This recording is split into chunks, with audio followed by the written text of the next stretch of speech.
Welcome student.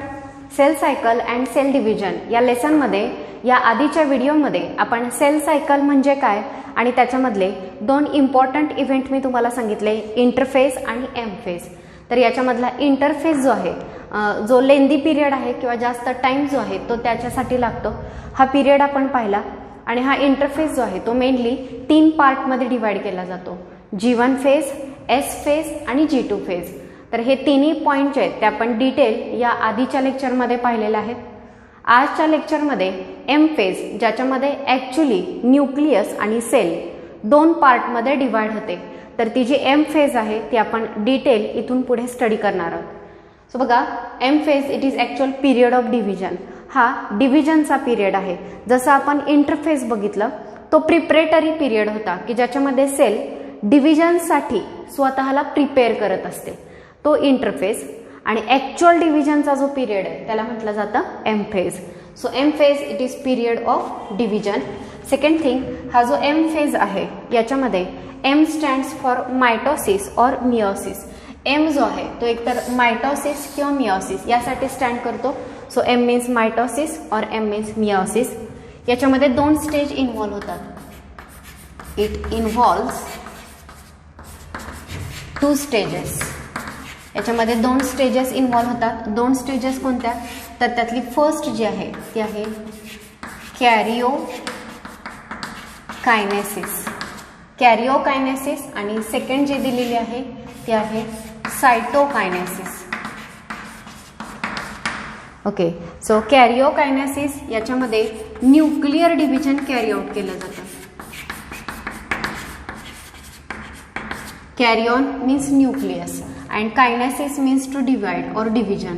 So nuclear division जे आहे ते या फेज मध्ये कॅरी आउट केलं जाईल. आणि दुसरी जी फेज आहे cytokinesis. Second is cytokinesis. So cytokinesis मध्ये सायटोप्लाझ्मिक डिव्हिजन जे आहे ते कॅरी आउट केलं जाईल. सो एम फेजमध्ये मेन 2 इव्हेंट किंवा 2 स्टेजेस असतात.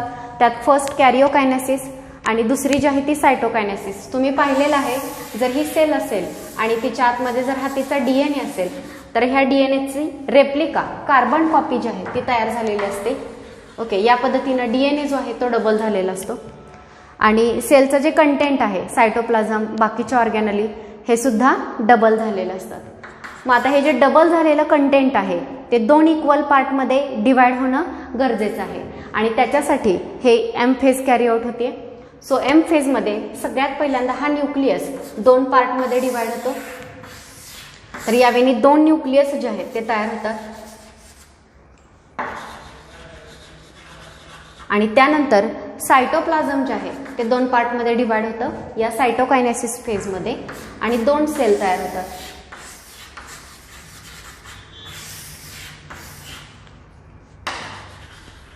या पद्धतीनं एम फेज ही जी फेज आहे या फेजमध्ये आधी इंटरफेजमध्ये जे काही कंटेंट डबल झालेलं आहे ते आता इक्वल पार्टमध्ये डिवाइड केलं जाणार आहे. आणि याचे 2 पार्ट कोणते केले आपण? तर पहिला पार्ट केला कॅरिओकायनेसिस किंवा न्यूक्लिअर डिव्हिजन, जो अतिशय महत्त्वाचा पार्ट आहे. डबल झालेलं कंटेंट 2 न्यूक्लियसमध्ये इक्वली डिवाइड होणं खूप गरजेचं आहे. जर क्रोमोझोम इक्वली डिवाइड नाहीच झाले, एका सेलकडे एखादा क्रोमोझोम एक्स्ट्रा आणि दुसऱ्या सेलकडे एखादा क्रोमोझोम कमी जर गेला तर त्याच्यामुळे ॲबनॉर्मॅलिटीज ज्या आहेत त्या क्रिएट होऊ शकतात. सो क्रोमोझोमचं इक्वल डिव्हिजन होणं खूप गरजेचं असतं आणि ते या कॅरिओकायनेसिसमध्ये कॅरी आउट केलं जातं. तर आता हे कॅरिओकायनेसिस आणि सायटोकायनेसिस हे आपण नेक्स्ट डिटेल पाहतोय. सो बघा,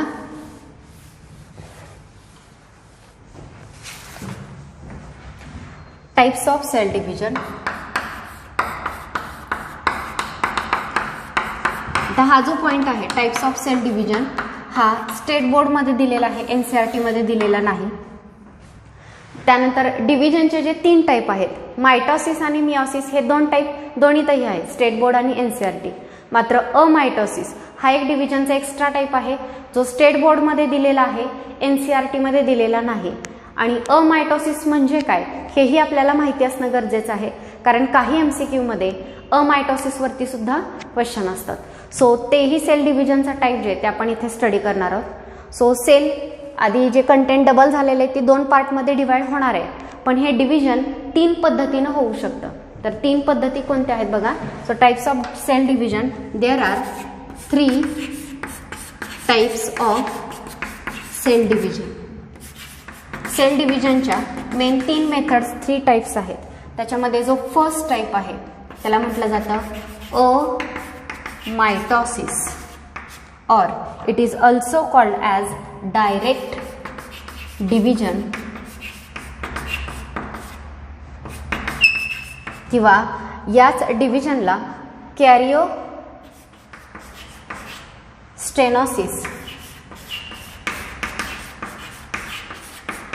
असं सुद्धा म्हटलं जातं. सेकंड टाइप आहे मायटॉसिस. मायटॉसिस हे जे डिव्हिजन आहे यालाच इनडायरेक्ट डिव्हिजन असंही म्हटलं जातं, किंवा हे जे डिव्हिजन आहे यालाच इक्वेशनल डिव्हिजन असंही म्हणतात.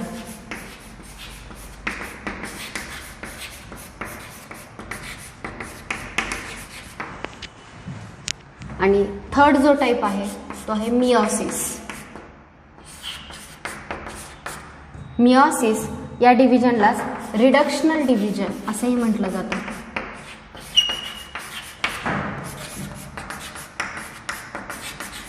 सो तिन्ही टाइपचे डिव्हिजनचे नेम लक्षात घ्या. Amitosis, mitosis and meiosis. Amitosis it is also called as direct division और karyostenosis. Mitosis it is also called as indirect division or equational division, and meiosis it is also called as reductional division. तर यांचे हे other name जे आहेत ते असे काय आहेत ते आपण नेक्स्ट पाहणार आहोत. सध्या फक्त हे नेम जे आहेत ते नोट डाऊन करा. तर याच्यामध्ये सगळ्यात फर्स्ट टाइप जो आपण स्टडी करणार आहोत तो आहे amitosis. So next is अमायटॉसिस.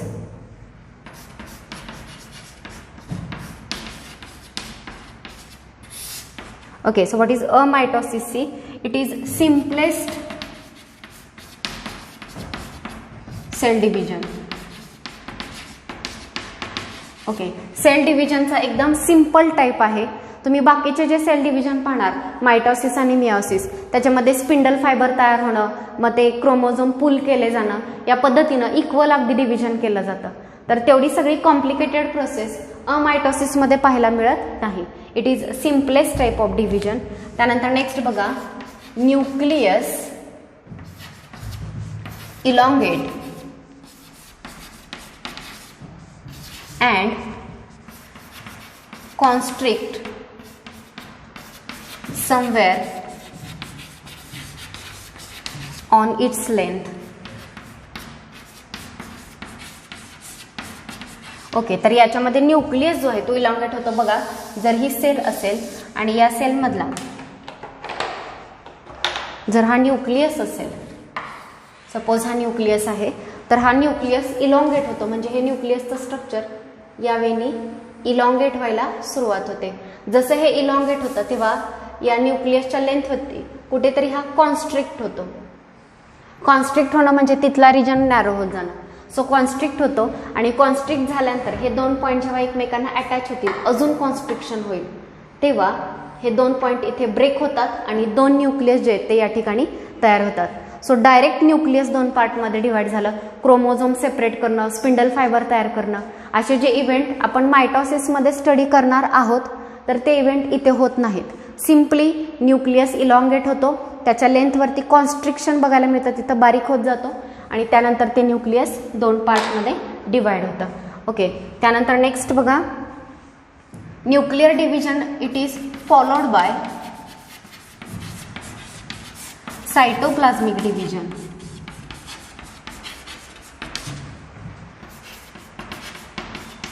Nuclear division नंतर नेक्स्ट सायटोप्लाझ्मिक डिव्हिजन जे आहे ते त्या ठिकाणी आपल्याला पाहायला मिळतं. म्हणजे न्यूक्लियस डिवाइड झाल्यानंतर हे सायटोप्लाझम सुद्धा 2 पार्टमध्ये डिवाइड होणार आहे. सो इतक्या सिंपल वेनी सेल डिवाइड होते. पुन्हा एकदा बघा, amitosis it is simplest type of cell division. In this cell division first nucleus elongate and constrict somewhere on its length. Nucleus elongate होतो आणि त्याच्या लेंथवरती कुठे तो कॉन्स्ट्रिक्शन दाखवतो कोणत्या तरी ठिकाणी, आणि ज्या ठिकाणी तो कॉन्स्ट्रिक्ट झालेला आहे त्याच ठिकाणी ते ब्रेक होतं त्याचं मेम्ब्रेन आणि तो 2 पार्टमध्ये डिवाइड होतो. नेक्स्ट न्यूक्लिअर डिव्हिजन झाल्यानंतर it is followed by cytoplasmic division. Next cytoplasm सुद्धा डिवाइड होतो आणि 2 सेल तयार होतात. सो एवढ्या सिंपल वेने सेल ज्या आहेत त्या डिवाइड होतात. मग हे जे डिव्हिजन आहे हे आपल्याला कोणत्या टाईपच्या सेलमध्ये पाहायला मिळतं? तर for example unicellular organism like yeast unicellular organism आहे. बॅक्टेरिया आहे, हा सुद्धा अमायटोसिसने डिवाइड होतो. याशिवाय ओल्ड सेल असतील, ॲबनॉर्मल सेल असतील आणि फिटल मेम्ब्रेनच्या cells of foetal membrane divide by this method. या अमायटोसिस या मेथडनी त्या डिवाइड होतात. सो मी आतापर्यंत सांगितलेलं कंटेंट समजलं का बघा? एम म्हणजे डिव्हिजनची फेज आहे, एम म्हणजे मायटोसिस किंवा मिओसिस. तर ॲक्च्युली डिव्हिजनचे सेल डिव्हिजनचे 3 टाईप्स आहेत, अमायटोसिस, मायटोसिस आणि मिओसिस. त्यातला फर्स्ट अमायटोसिस आपण स्टडी केला, जो एकदम सिम्पलेस्ट डिव्हिजन आहे. न्यूक्लियस 2 पार्टमध्ये डिवाइड होतं आणि त्यानंतर सायटोप्लाझम डिवाइड होतं. या डिव्हिजनमध्ये कुठेही तुम्हाला क्रोमोझोम तयार झालेला म्हणजे ते कंडेन्सेशन होणं, क्रोमोझोम हे स्ट्रक्चर तयार होणं हे पाहायला मिळत नाही. सो अमायटोसिसमध्ये क्रोमोझोम तयार होत नाहीत. याशिवाय दुसरा मुद्दा स्पिंडल फॉर्मेशन सुद्धा आपल्याला या ठिकाणी पाहायला मिळत नाही. So this is about amitosis. यानंतर नेक्स्ट टाईप आपण स्टडी करणार आहोत मायटोसिस. सो मायटोसिस या सेल डिव्हिजनमध्ये काय काय इव्हेंट होतात ते पहा.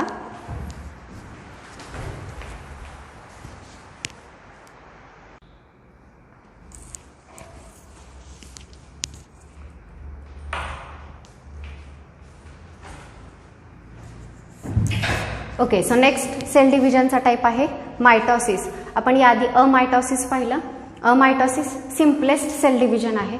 तर मग मायटोसिसमध्ये काय काय होतं हे आपण स्टडी करणार आहोत. So mitosis in this cell division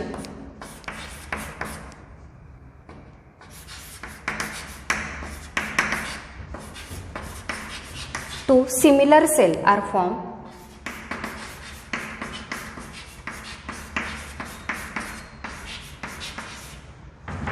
mitosis या सेल डिव्हिजनमध्ये 2 सिमिलर सेल ज्या आहेत त्या तयार होतात. ओके, आता सिमिलर सेल म्हणजे काय? तर फॉर एक्झाम्पल जर ही पॅरेंट सेल असेल आणि पॅरेंट सेलमध्ये जर 46 क्रोमोझोम असतील तर ज्या 2 डॉटर सेल तयार होतील ह्या दोन्ही डॉटर सेलकडे 46 क्रोमोझोम जातात. जशी पॅरेंटची सेल आहे सेम तशाच डॉटर सेल ज्या आहेत त्या तयार होतात. मग याच्यासाठी हे जे 46 क्रोमोझोम आहेत त्याचे अजून 46 तयार केले जातात आणि दोन्ही सेलमध्ये ते इक्वली डिवाइड होतात. म्हणून हे जे डिव्हिजन आहे यालाच इक्वेशनल डिव्हिजन असं सुद्धा म्हटलं जातं.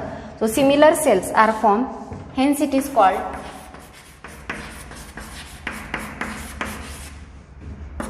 Equational division. म्हणून या डिव्हिजनला इक्वेशनल डिव्हिजन असं सुद्धा म्हटलं जातं.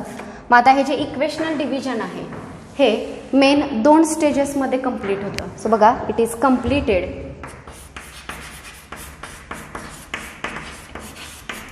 In 2 stages.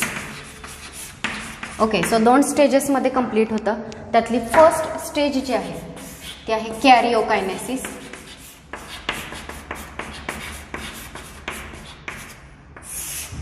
आणि सेकंड स्टेज जी आहे तिला म्हटलं जातं सायटोकायनेसिस. सो या 2 स्टेजेसमध्ये मायटोसिस कंप्लीट होणार आहे, कॅरिओकायनेसिस आणि सायटोकायनेसिस.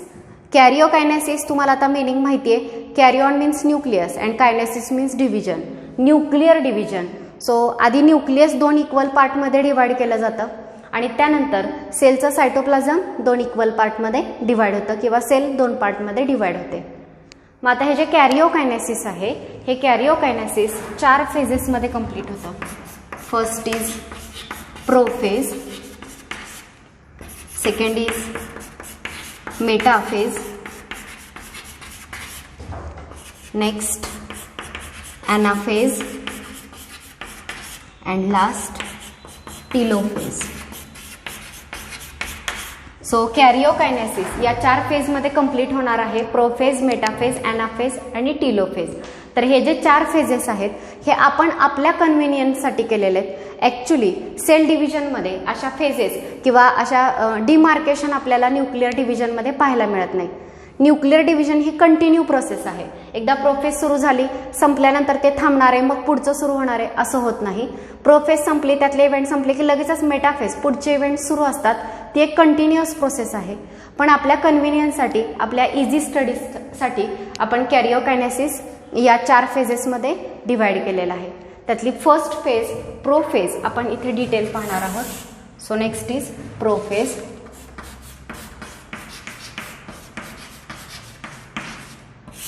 ओके, आता इथून पुढच्या ज्या फेजेस आपण पाहणार आहोत या फेजेस स्टडी करत असताना त्या फेजमध्ये कोणते इव्हेंट होत आहेत, कोणत्या फेजमध्ये कोणते इव्हेंट हे व्यवस्थित लक्षात घ्यायचं आहे.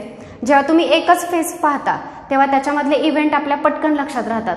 मात्र जेव्हा सगळ्या फेजेस होतात तेव्हा त्याच्यामध्ये कन्फ्युजन होतं की कोणत्या फेजमध्ये कोणता इव्हेंट झाला. आणि एक्झाममध्ये MCQ विचारताना पर्टिक्युलरली याच अँगलनी विचारले जातात की कोणत्या फेजमध्ये कोणता इव्हेंट कॅरी आउट झालेला आहे. सो त्यासाठी हे काळजीपूर्वक नीट लक्षात घ्या. So first is prophase. Prophase it is first stage of karyokinesis. Okay, so ही कॅरिओकायनेसिसची फर्स्ट फेज आहे. त्यानंतर ही जी फर्स्ट फेज प्रोफेज जी आहे ती कधी सुरू होते? So it is followed bye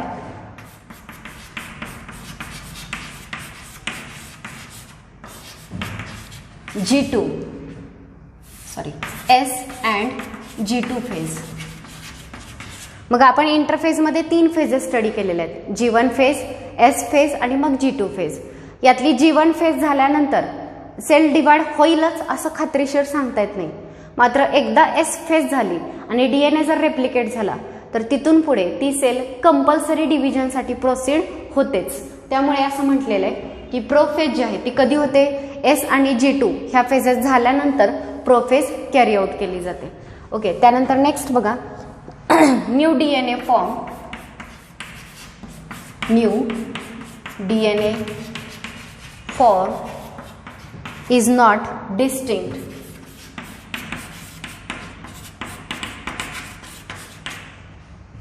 It is intertwined. But it is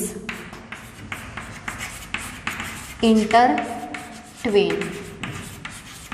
बघा, जर ही सेल आहे आणि हा जर सेलचं न्यूक्लियस आहे तर न्यूक्लियसमध्ये असणारा हा जो DNA आहे ह्या DNAचा रेप्लिका होऊन कार्बन कॉपी तयार झालेली असते. तर ही कार्बन कॉपी जी आहे ती ओरिजिनल DNA पासून, पॅरेंट DNA पासून सेपरेट अशी आपल्याला पाहायला मिळत नाही. ती पॅरेंट DNA सोबत इंटरट्विन झालेली असते. इंटरट्विनिंग होणं म्हणजे गुंतागुंत होणं. दोन्ही DNAची त्या ठिकाणी गुंतागुंत झालेली आपल्याला पाहायला मिळते. सो त्या DNA इंटरट्विन असतात, डिस्टिंक्ट वेगळे असे आपल्याला दिसत नाहीत. मग प्रोफेजमध्ये काय होतं बघा, याच्यामध्ये इनिशिएशन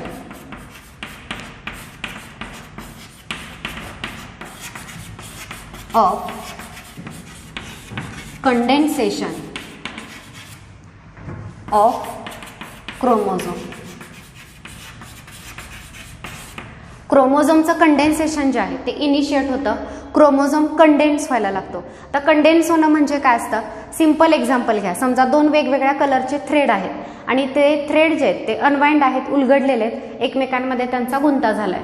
तुम्हाला जर तो गुंता सोडवायचा असेल तर तुम्ही काय करणार? एक सपोर्टिंग मटेरियल घ्याल आणि त्याच्यावरती तो दोरा ट्विन करायला सुरुवात कराल, गुंडाळायला सुरुवात कराल आणि हळूहळू तो गुंता जो आहे तो सेपरेट कराल. तसंच आधी DNA कसा आहे? इंटरट्विन आहे. प्रोफेजमध्ये आता आपल्याला हे DNA दोन्ही क्रोमोझोम आपल्याला सेपरेट काढायचे, ते एकमेकांपासून सेपरेट करायचे. मग सक्सेसफुली अगदी व्यवस्थित सेपरेट होण्यासाठी आधी तो गुंता सोडवणं गरजेचं आहे आणि गुंता सोडवण्यासाठी त्यांना आधी गुंडाळणं गरजेचं आहे. त्यांचं कंडेन्सेशन झालं पाहिजे. तर या प्रोफेजमध्ये क्रोमोझोमचं कंडेन्सेशन जे आहे ते सुरू होतं. So initiation of condensation of chromosome. इथं इनिशिएशन ऑफ कंडेन्सेशन म्हटलेलं आहे. कंडेन्सेशन कंप्लीट झालं असं म्हटलेलं नाही, मात्र इनिशिएशन झालं. नेक्स्ट बघा, chromatin material or chromosome become untangled. जेव्हा त्यांचं कंडेन्सेशन सुरू होतं तेव्हा ते जे गुंता झालेला आहे ते दोन्ही क्रोमोझोम अनटँगल्ड होतात, एकमेकांपासून सेपरेट होतात. मात्र एकदम सेपरेट होत नाहीत, तर ते अटॅच राहतात. कसे बघा, सेपरेटेड क्रोमोझोम और डुप्लिकेटेड क्रोमोझोम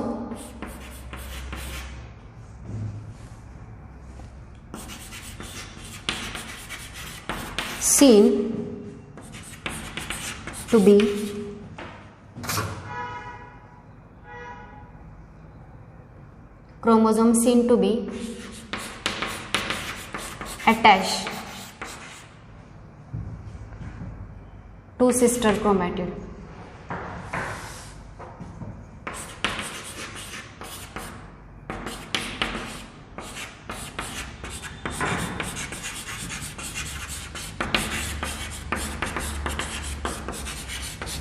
ओके, सो या ठिकाणी कंडेन्सेशनमुळे हा गुंता सुटतो.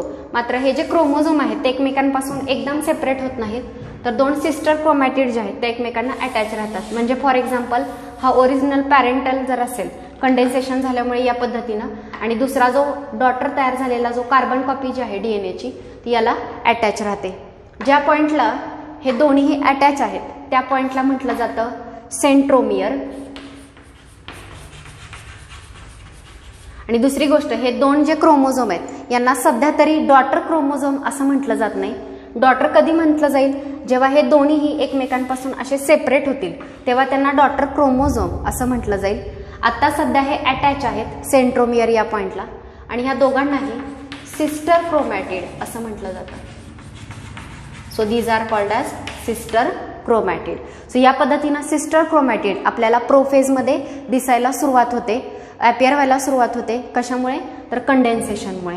ओके, त्यानंतर नेक्स्ट बघा, duplicated centriole now moves to opposite pole. Okay, centriole कधी डुप्लिकेट झालेला, सेंट्रिओल लक्षात आहे का बघा. हा जो न्यूक्लियस आहे याच्या बाजूला एक ऑर्गेनली असतो ज्याला आपण सेंट्रिओल म्हणतो. तर हा सेंट्रिओल एस फेजमध्ये डुप्लिकेट झालेला होता. तर डुप्लिकेट झालेला सेंट्रिओल प्रोफेजमध्ये काय होतो, अपोजिट पोलला मायग्रेट होतो. म्हणजे सेंट्रिओल या दोनपैकी एक सेंट्रिओल एका पोलला आणि दुसरा सेंट्रिओल दुसऱ्या पोलला, यावेळी ते अपोजिट पोलला मायग्रेट होतात. ओके, आता ही प्रोफेज कंप्लीट झाली. हे कसं ओळखायचं किंवा कुठल्या इव्हेंट झाले तर प्रोफेज कंप्लीट झाली असं म्हटलं जातं. तर बघा,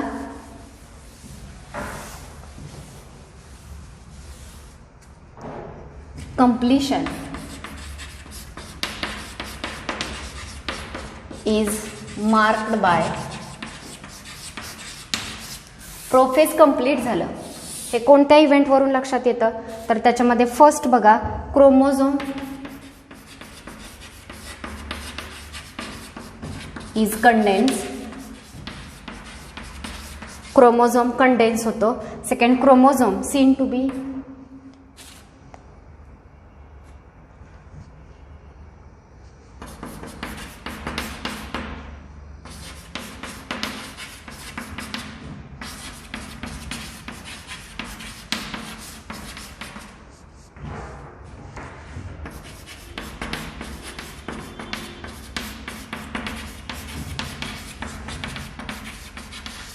बघा, chromosome is condensed, complete, prophase complete झाली असं कधी म्हणायचं, तर याच्यामध्ये क्रोमोझोम कंडेन्स होतो आणि असे दोन सिस्टर क्रोमॅटिड सेंट्रोमियर या पॉइंटला एकमेकांना अटॅच झालेले आहेत. या पद्धतीनं या फेजमध्ये आपल्याला दिसतं.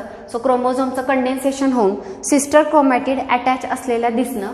Second thing, initiation of assembly of mitotic spindle fibre. Okay, आता हे एक लक्षात घ्या. आपण मगाशीच पाहिलं की न्यूक्लियसच्या बाहेर जे सेंट्रिओल आहे ते दोन अपोजिट पोलला मूव्ह झाले. तर या सेंट्रिओल पासून स्पिंडल फायबर तयार व्हायला सुरुवात होते. तर हे जे मायटोटिक स्पिंडल आहेत हे स्पिंडल फायबर तयार, याची असेंब्ली तयार व्हायला या फेजमध्ये सुरुवात होत असते. आणि स्पिंडल फायबर तयार कसे होतात, तर मायक्रोट्युब्यूल नावाचं प्रोटीन सेलच्या सायटोप्लाझममध्ये असतं. तर ते मायक्रोट्युब्यूल जे आहेत ह्या मायटोटिक स्पिंडल फायबरच्या असेंब्लीमध्ये हेल्प करतात. सो सेंट्रिओलपासून मायटोटिक स्पिंडल फायबर तयार व्हायला सुरुवात होते. त्यानंतर नेक्स्ट इव्हेंट काय होतं बघा, do not show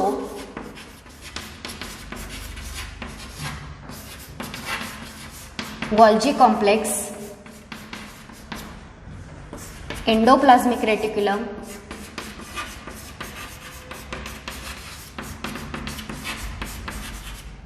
nucleolus and nuclear membrane.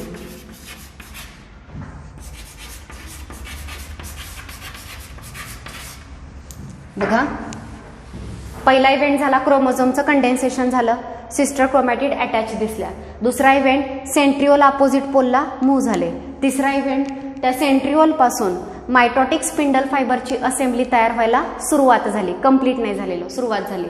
Next आता पुढचा इव्हेंट काय आहे तर Golgi complex, endoplasmic reticulum, nucleolus आणि न्यूक्लिअर मेम्ब्रेन ह्या गोष्टी डिसॅपियर व्हायला सुरुवात होते. म्हणजे बघा, जर ही सेल असेल आणि हा न्यूक्लियस असेल आणि त्याच्या आतमधले हे दोन सिस्टर क्रोमॅटिड कंडेन्सेशनमुळे दिसत आहेत.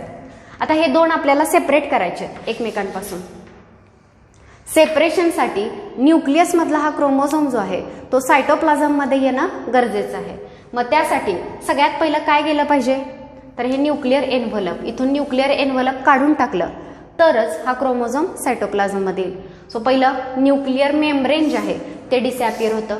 दोन न्यूक्लिओलस, न्यूक्लिओलस काय आहे तर या न्यूक्लियसमध्ये जेव्हा DNA कंडेन्स झालेला नसतो तेव्हा अनवाइंड असतो तेव्हा एक डार्क स्पेरिकल बॉडी दिसते, याला आपण न्यूक्लिओलस म्हणतो, जो पर्टिक्युलरली RNA तयार करण्याचं काम तिथल्या रिजन मधला DNA करतो.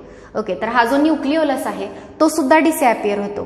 का डिसॅपियर होईल कारण आता DNA असा डिकंडेन्स फॉर्म मध्ये नाहीच आहे, त्याचं कंडेन्सेशन झालंय, तो या फॉर्म मध्ये गेलेला आहे, त्यामुळे आपल्याला न्यूक्लिओलस सुद्धा दिसत नाही. नेक्स्ट हा जो न्यूक्लिअर मेम्ब्रेन आहे त्याच्यापासूनच एंडोप्लाझ्मिक रेटिक्युलम हा ऑर्गॅनली अराईज होतो. म्हणजे ERचं मेम्ब्रेन आणि न्यूक्लिअर मेम्ब्रेन कंटिन्युअस असतात. ओके, जर हे न्यूक्लिअर एन्व्हलप डिसॅपियर झालं तर त्यानंतर ER ही असेंब्ली सुद्धा डिसॅपियर होणार आहे आणि ER नंतर नेक्स्ट जे आहे गोल्जी कॉम्प्लेक्स हे सुद्धा डिसॅपियर होतं. सो काय काय डिसॅपियर झालं, न्यूक्लिअर मेम्ब्रेन आणि न्यूक्लिओलस, न्यूक्लिअर मेम्ब्रेन बरोबर कंटिन्युअस असणारे एंडोप्लाझ्मिक रेटिक्युलम, गोल्जी कॉम्प्लेक्स हे सुद्धा ऑर्गॅनली जे आहेत ते त्याच्यामधून डिसॅपियर झाले. तर या सगळ्या गोष्टी ज्या आहेत त्या प्रोफेजमध्ये मेनली आपल्याला पाहायला मिळतात. सो प्रोफेजमध्ये काय काय इव्हेंट झाले मुलांनो, सगळ्यात फर्स्ट आधी एस फेजमध्ये तयार झालेला DNA आणि ओरिजिनल DNA त्याची गुंतागुंत असते, ती सेपरेट करण्यासाठी क्रोमोझोमचं कंडेन्सेशन, त्या क्रोमॅटिन मटेरियलचं कंडेन्सेशन सुरू झालं. जेव्हा कंडेन्सेशन झालं तेव्हा आधी टँगल झालेला DNA आता अनटँगल झाला, एकमेकांपासून सेपरेट झाला.